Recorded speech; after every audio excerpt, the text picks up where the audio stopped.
عزیز دوستو، قبل اس کے کہ ہم عظیم المرتبہ شخصیت مہمان مکرم کو دعوت دیں، کلیدی خطاب کے لیے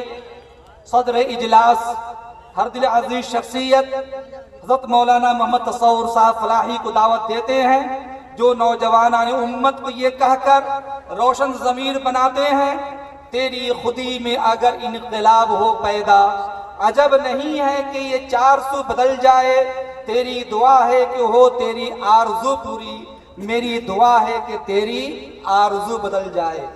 ہم سارے حاضرین و سامعین حضرت کا تہ دل سے استقبال کرتے ہیں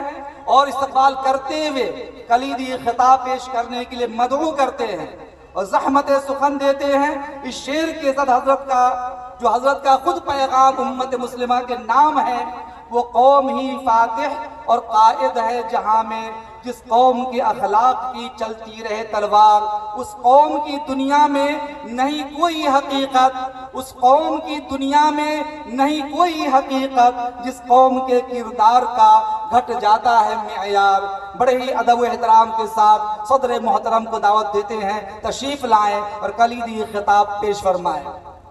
الحمدللہ رب العالمین والعاقبۃ للمتقین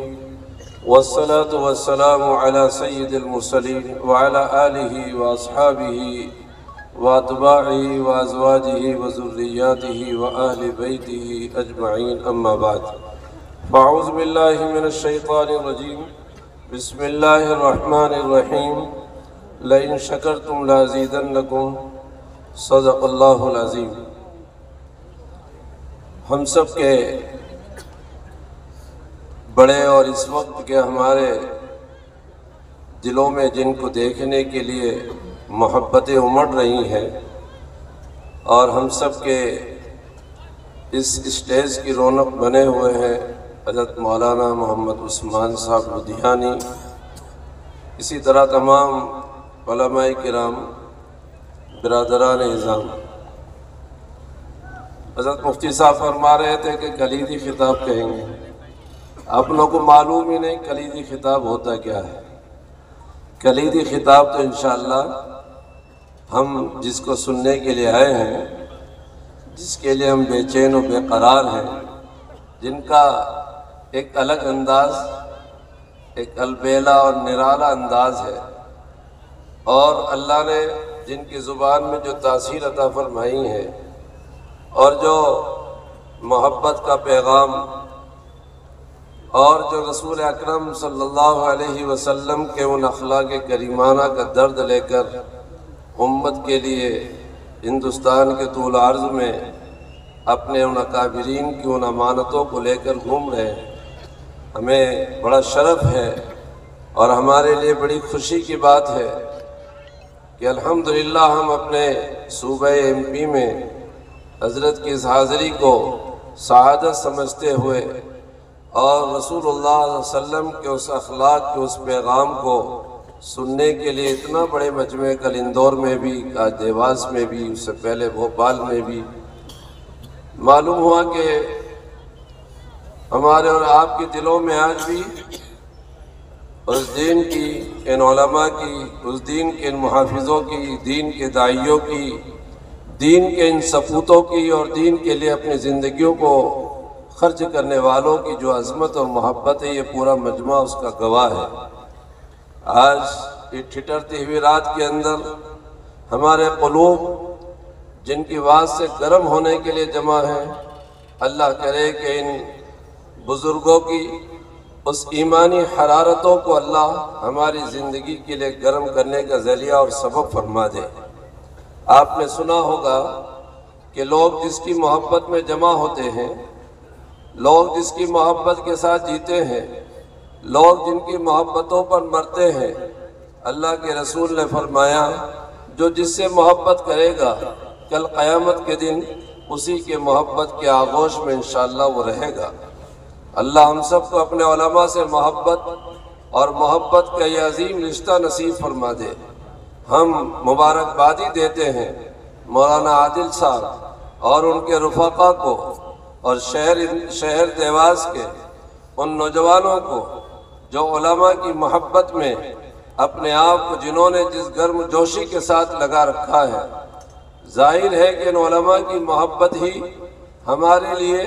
کام کرنے کا ایک میدان فراہم کرے گی۔ اللہ ان محبتوں کو قبول فرما لے، اور ان بزرگوں کی آمد ہمارے شہر کے لیے، علاقے کے لیے، ہمارے اندر دینی بیداری اور دینی حمیت کے لیے اور اخلاق کے پھر سے نمودار ہونے کے لیے اور اخلاق کے اندر اور جان پیدا پڑ جائے، اس کا ان کو ذریعہ فرما دے۔ یہ لوگوں کا ٹھاٹے مارتا ہوا سمندر آج ایک نوجوان عالم اور ایک ایسے عظیم خاندان کے چشم و چراغ کی، جس کے بارے میں ابھی آپ نے سنا، ہندوستان کے اندر ایسے کچھ خاندان ہیں جن کے اوپر ہندوستان کے مسلمانوں کے سر فخر سے اونچے ہوتے ہیں، اور ان کی عظمت اور وقار کے لیے ان کی جبین نیاز خم ہو جاتی ہیں۔ اللہ رب العزت نے اس ہندوستان کو ایک ایسے خاندانوں سے اور ایسے اہل اللہ اور ایسے مجاہدوں اور ایسے اللہ کے متوالے نصیب فرمائے ہیں کہ وہ سلسلے سو سال سے آج بھی الحمدللہ ہم دیکھ رہے ہیں۔ ان کے نسلوں میں وہ چراغ اور ان کی نسلوں میں ایک ایسی ان کے جانشین مل رہے ہیں کہ آج بھی ہزاروں نہیں لاکھوں کی تعداد میں مسلمان ان کے خاندانوں کے ان چشم چراغوں کی جو تلقی کر رہے ہیں۔ اور ظاہر بات ہے کہ لکھا ہے ایک اخلاص والے کے گھرانہ اگر کوئی مخلص ہوتا ہے، اس مخلص کا اخلاص اللہ صدیوں تک جاری فرماتے ہیں۔ یہ انہی بزرگوں کی اخلاص کی برکت ہے۔ حضرت والا کی کیا مؤثر تقریر اور کیا البیلا انداز، اور ان کے اندر کیا اخلاق اور نرم گفتگو اور امت کا درد ہے کہ یہ پورا کا پورا علاقہ سرد رات کے اندر بھی امڑا ہوا ہے۔ اللہ تبارک و تعالیٰ اس امت کے جذبات کو سرد نہ ہونے دے، چاہے جتنی سرد راتیں آ جائیں، چاہے جتنے فتن آ جائیں، چاہے جتنی مصیبتیں آ جائیں، لیکن ہمارا ایمان ہمارے قلب کو جو ہے گرماتا رہے، اور ہمارے علماء سے یہ گرمی ہم کو ملتی رہے، ایمان کا ٹانک ملتا رہے، ایمان کی حرارتیں ملتی رہے۔ ان کی یہ مجلسیں اور ان کی محفلوں میں بیٹھ کر اور ان علماء کی خدمت کر کے ہم لوگ انشاءاللہ اپنے شہر کی ایمانی تصویر کو انشاءاللہ بدلنے کا جذبہ رکھیں گے۔ اللہ رب العزت ایسے بڑے مجموعوں کو آتے تو ہم خالی ہیں، لیکن اگر ہم نے سچے دل سے ان کی قدر کر لی تو انشاءاللہ کوئی بھی مجموعہ یہاں سے محروم نہیں جائے گا۔ آپ جتنی محبت سے آئے ہیں، آپ کی محبتوں کو سلام ہے، اور آپ اپنی محبت کا اظہار کرنے کے لیے یہاں پر جمع ہیں۔ اللہ رب العزت ہمیں ایسی ہی محبتوں پر قائم فرما دے۔ اور ہمارے جوانوں نے جو خدمتیں کی ہیں، ایک جوان وہ وہاں روڈ سے لے کر یہاں تک کھڑا ہے، اس کو پتہ نہیں ہے کہ کون ہے مولانا عثمان لدھیانوی۔ اس کو بتایا گیا تھا کہ یہ بہت بڑے خاندانوں کے چراغ ایک جلسہ رکھا، مولانا عادل صاحب تو جانتے ہوں گے، لیکن وہ بیچارہ جوان جو روڈ پہ کھڑا، اس کو کیا معلوم، اس کو تو تقریر بھی کوئی سننے نہیں دیتا، وہ تو بیچارہ پارکنگ میں لگا ہوا ہے۔ لیکن اگر اس کے دل کے اندر بھی اس عالم کو دیکھ کر سچی محبت امڑ آئی ہوگی تو انشاءاللہ وہ بچہ جو پارکنگ میں کھڑا ہے، جو خدمت پہ لگا ہے، وہ بھی انشاءاللہ سب سے پہلے ان کی محبت کی وجہ سے جنت میں انشاءاللہ جائے گا۔ اللہ کسی کو محروم نہیں کرتا ہے۔ جو ایسے علماء ان کے ہاتھوں میں ہاتھ دے دیتا ہے، جو ان کی باتوں سے محبت کر لیتا ہے، انشاءاللہ سارے ہی لوگ جن جذبات کے ساتھ جو خدمتیں جن کے حوالے کی گئی ہیں، اللہ ان جوانوں کو اس امت کا ڈھارس بنا دے، اور اس امت کے لیے وہ جوان اگر کھڑا ہو جاتا ہے تو بڑے بڑے مجموعوں کو سنبھال لیتا ہے۔ اگر یہ جوان نہ ہوتے، جیسا کہ ابھی کہہ رہے تھے، بڑے بڑے مرتبے والے لوگ، لیکن ان جوانوں کو اللہ سلامت رکھے۔ یہ ہمارے اور آپ کے کیا ہے، معاون ہیں، محافظ ہیں۔ اللہ ان جوانوں کو علماء کی محبت جوانی میں دے دے، ان کی پیشانی میں ان علماء کی محبتوں کو بھر دے گا۔ اگر جوان ایمان اور علماء اور صالحین کی محبتوں میں اگر سرشار ہو جائیں گے تو پھر یہی نوجوان ہمارے اور آپ کی جو ہے نجات کا ذریعہ اور ہماری اور آپ کی عزت کا ذریعہ اور ہماری اور آپ کی حفاظت کا ذریعہ ہوگا۔ اللہ ان تمام جوانوں کو خوب قبول فرمائے، اور جنہوں نے اس پروگرام کے لیے زیادہ سے زیادہ جو محنتیں کی ہیں، اس نوجوان علماء کی ان ٹیموں نے اور ان بزرگوں نے جو ایک محنت کر کے ایک بہترین یہ محفل اور ایک بڑا عظیم اجتماع اس سرزمین پر شاید کئی سال گزر گئے ہوں گے، لیکن ایسا عظیم تاریخی جلسہ نہیں دیکھا ہوگا۔ اللہ کرے کہ ہمارے شہر کے تقدیر کو بدلنے کا ذریعہ ہو جائے، محبتوں کی جو ہے یہاں سے سرچشمے پھیلے، اور اللہ مسلمانوں کی عزت اور ان کی حفاظت کا اس کو ذریعہ فرما دے۔ ہم سب کے مشکور ہیں، بہت سارے محبتوں کے ساتھ آپ نے اس پروگرام کو سجایا ہے۔ اصل خطاب تو حضرت ہی کا ہے، اور انہی کے لیے ہم بے چین و بے قرار ہیں۔ حضرت کا ایک البیلا انداز اور ماشاءاللہ ایک ایک لفظ دلوں تک پہنچتا ہے، ہر آدمی اس کو محسوس کرتا ہے۔ حضرت کے یہ سادگی کے ساتھ آپ دیکھیں گے تو صحیح کہ آپ یہ سوچ رہے ہوں گے، ایک ایک لفظ آپ دیکھیں گے آپ کے دلوں کو جو ہے مہو کر دے گا۔ بس آپ بھی اپنے دلوں کو کھلا رکھیے گا، موبائل سے اور اس سے کچھ نہیں ہونے والا ہے، دل ذرا کھل رکھ لیجئے گا۔ اللہ کے لیے آپ موبائل جو ہے جیبوں میں رکھ لیجئے گا، ورنہ ساری تقریریں موبائل میں نہ رہ جائے، ساری تقریریں اور تقریر کا ایک ایک لفظ ہمارے دلوں میں آنا چاہیے۔ یہ بیماری ہو گئی ہے، میں تو کہتا ہوں کہ مسافے سے کچھ نہیں ہوگا، اگر آپ نے سچی محبت سے صرف دیداری کر دیا تو ہو سکتا ہے کہ آپ کی نسلوں میں عثمان لدھیانوی اللہ پیدا فرما دے۔ ایسا لکھا گیا ہے، کہا گیا ہے، سنا ہے آپ نے، اگر کسی نے مجمع میں کسی عالم کو محبت کی نگاہ سے دیکھ لیا، سچی محبت کوئی بھی ڈال دے، وہ بوڑھے بیٹھے ہیں بہت دور، یہ پہلے سے آ کے یہاں بیٹھ گیا، کوئی بیچارہ کھڑا تھا وہاں، اور اس نے اگر محبت سے عالم کو محبت کی نگاہ سے دیکھ لیا تو آپ کی محبت کی نظر کی قدر، آپ نے اگر سچی محبت سے کسی عالم کو صرف دیکھ ہی لیا تو اللہ آپ کی نسلوں میں علماء اور صلحاء پیدا کر دیتا ہے۔ کتنی آسان بات ہے۔ اللہ ہم سب کو وہ نظر نصیب فرما دے اور وہ دل نصیب فرما دے، ان کا ایک ایک لفظ اپنے دلوں میں سجا کر جائے۔ لوگ کہتے ہیں نا، سجا کے تو جانا پڑے گا، کیا حسن ہے۔ عورتیں کہیں گی جنت میں جب وہ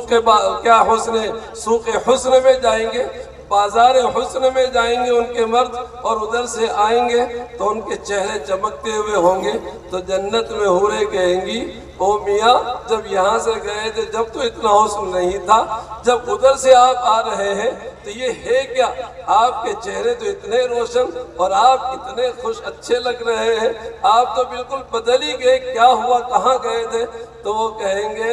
آپ کو پتہ نہیں، ہم حسن کے بازار سے آ رہے ہیں۔ جنت میں ایک حسن کا بازار ہوگا، جن کے جو وہاں سے گزر کر آئیں گے تو اللہ ان کے چہروں کو ایسا حسین بنائے گا کہ حوریں بھی کہیں گے واہ کیا بدل کر آئے۔ اللہ کرے کہ ہمارے چہروں پر آج ایمان کا حسن و جمال اور ایمان کی خوبصورتی اور ایمان کا کمال اور اخلاق کا حسن اور سیرت کا حسن اور نبی پاک صلی اللہ علیہ وسلم کی ایک ایک بات کا حسن اللہ کرے کہ ہمارے قلب و نظر پر جما دے، اور جب جائیں تو ہماری زندگی حسین ہو جائے اور ایک حسین چہرے والے ہو جائے۔ کل حضرت فرما رہے تھے کہ لوگوں کی نیکیوں کے آثار